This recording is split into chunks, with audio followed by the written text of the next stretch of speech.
Welcome to our chemistry classes. So, we were discussing about our last chapter, air and atmosphere. So, the last two classes we have discussed about what is air. Then, first day we have discussed the component nitrogen. The second day we have discussed the component oxygen. Today, we are going to discuss about two components. First one, carbon dioxide, and the second one that we are going to discuss today is water vapor. So we have seen that 78% of air is consist of nitrogen. Then 21% of the air consists of oxygen. Now remaining 1% is there. Here comes carbon dioxide, water vapor, inert gases, dust particles, etc. So today we are going to discuss about what? First two more components, carbon dioxide and water vapor. Carbon dioxide can be written as CO2. CO2 is also called carbon dioxide. So when we have discussed about oxygen, we have seen that essential for respiration, that means oxygen is going to react with food to give carbon dioxide, water vapor and energy. So here we can say that first use of this first need of carbon dioxide is needed for photosynthesis. Needed for photosynthesis. You know what is photosynthesis. Already you have learned in biology what is photosynthesis. The preparation of food in the presence of sunlight by plants. So carbon dioxide is one of the main component of the photosynthesis. What is the process of photosynthesis? Carbon dioxide plus water and the sunlight will give food and oxygen. Carbon dioxide plus water in the presence of sunlight will produce food and oxygen. And we know that oxygen is essential for respiration. So plants are taking carbon dioxide which is not useful for human being and giving out oxygen which is essential for respiration. Okay, so the first need of carbon dioxide is needed for photosynthesis. Then the second one is non-support of combustion. Non-support of combustion. What is combustion? Already as I have said that it's the process of burning. It's the process of burning. Oxygen was helping to burning, and here carbon dioxide is non-supporter of burning. Non-supporter means what? It will not help the substances to burn. Instead, it will stop burning. It will reduce the rate of burning. So we are using this one as a controller of burning, or we can say that carbon dioxide does not support combustion. So it is used for fire extinguishers. That means even in our schools the fire extinguishers are used. You can see a cylinder there. It's actually carbon dioxide, and we are able to control the fire with the carbon dioxide. And the third one is used to make fizzy drinks. Used to make fizzy drinks. What is fizzy drinks? The carbonated water. That means you can be apple fizz is there, carbonated water, then Sprite, 7-Up, Coca-Cola, etc. are carbonated water. Our soda is an example of carbonated water. So this carbon dioxide is going to combine with water to form this fizzy drinks. Then the next one is the last one is used as a refrigerant. Used as a refrigerant. Refrigerant means what? Refrigerant, you know, fridge. So if you want to take some ice cream, bulk of ice cream or frozen foods from one point to another point in a container and all, solid or liquid form of carbon dioxide is used. Solid or liquid form of carbon dioxide is used in order to transport the materials such as the ice cream and the frozen foods from one point to the another. Okay, these are the needs or uses of carbon dioxide which is present in the air. What are the uses? Once again, needed for photosynthesis. What is the process?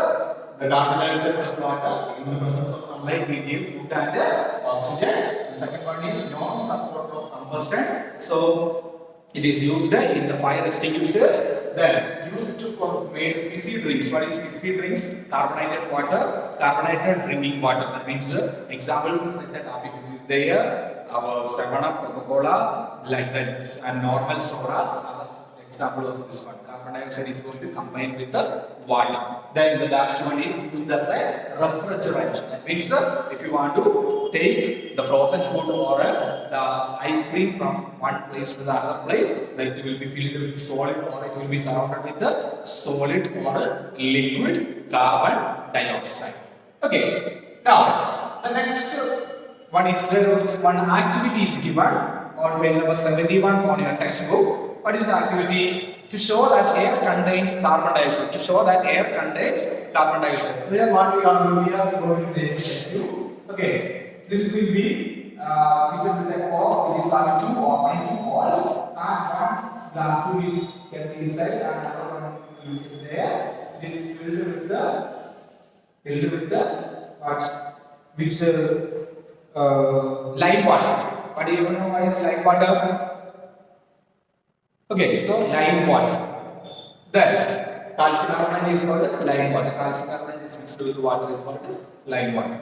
Then now this air is through this one we are sucked the air. This is given to the normal air. So when we are sucking the air, normal air is going to get into the water. At that time you can see that this lime water will be turned into white in color. It proves that our normal air consists of carbon dioxide. When this lime water is in contact with the carbon dioxide, what will happen? The lime water will be changing into white in color. Okay, milky color will be there. So it is clear that the presence of carbon dioxide is there in the air. Now, next one is water vapor. The next point today is water vapor. You know, water vapor is present in the air. Is it not? Especially now winter season is going on, and you know that the presence of water vapor is very high even in the rainy season and the winter season. The first need of water vapor is provides water for plants and animals. Provides water for plants and animals. How it provides this water vapor is providing animals the water for animals and plants.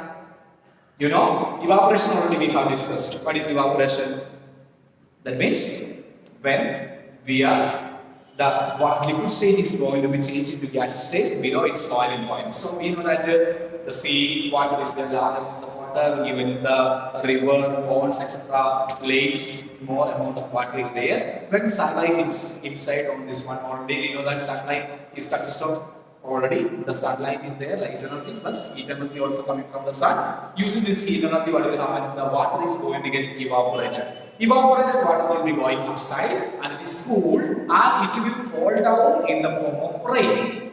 Okay? The water vapor is going to get cooled from the top of the atmosphere and it is falling down as rainwater. So this rain is providing water or giving water to the plants and animals as a natural source of water. So this is the first thing. The next one, controls evaporation. Controls evaporation. What is how it is controlling evaporation? That means you know during summer season our clothes are going to get dried very fast. Now in winter season or the rainy season it will take more time. Why?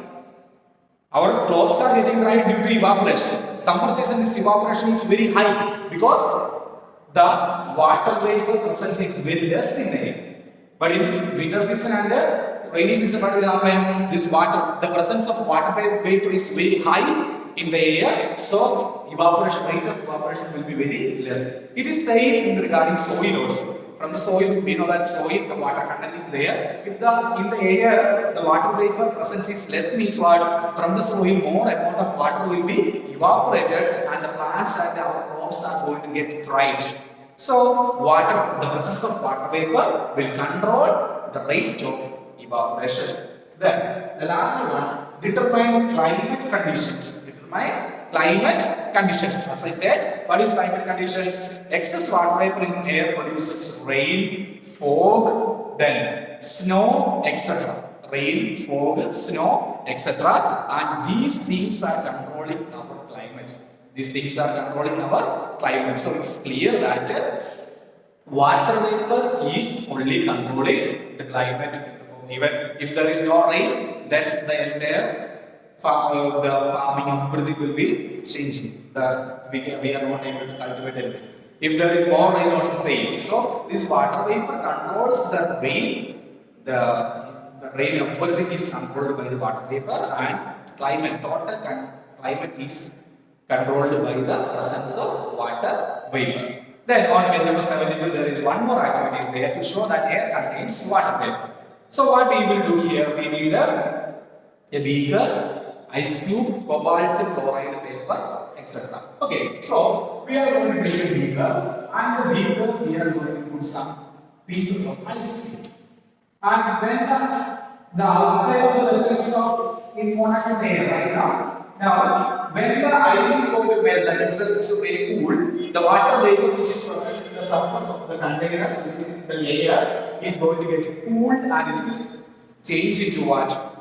Water droplet. Water droplet. Even simple with the naked eyes, we are able to see that. When if you take one glass and inside the glass, if you put the ice cubes, you can see that the water vapors are coming outside. So we have to just verify that how. That's what we are using cobalt chloride paper. We will cover the outside of the beaker with cobalt chloride paper. Okay. Now what will be the result?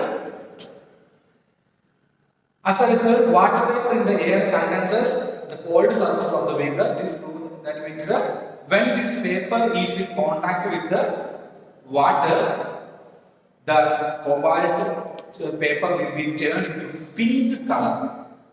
Okay, pink color. The cobalt paper will be turned into pink color so that we can identify there are water vapor is there. That's why we are just using cobalt chloride paper. If it is not there also, we are able to get the water drops just surrounded by the glass. Okay, these are the need of water vapor, which are the first one provides water for plants and animals by in the form of rain.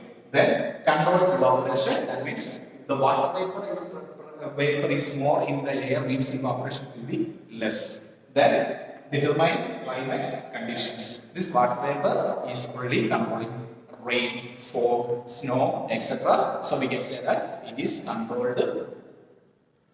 It is controlling our climate.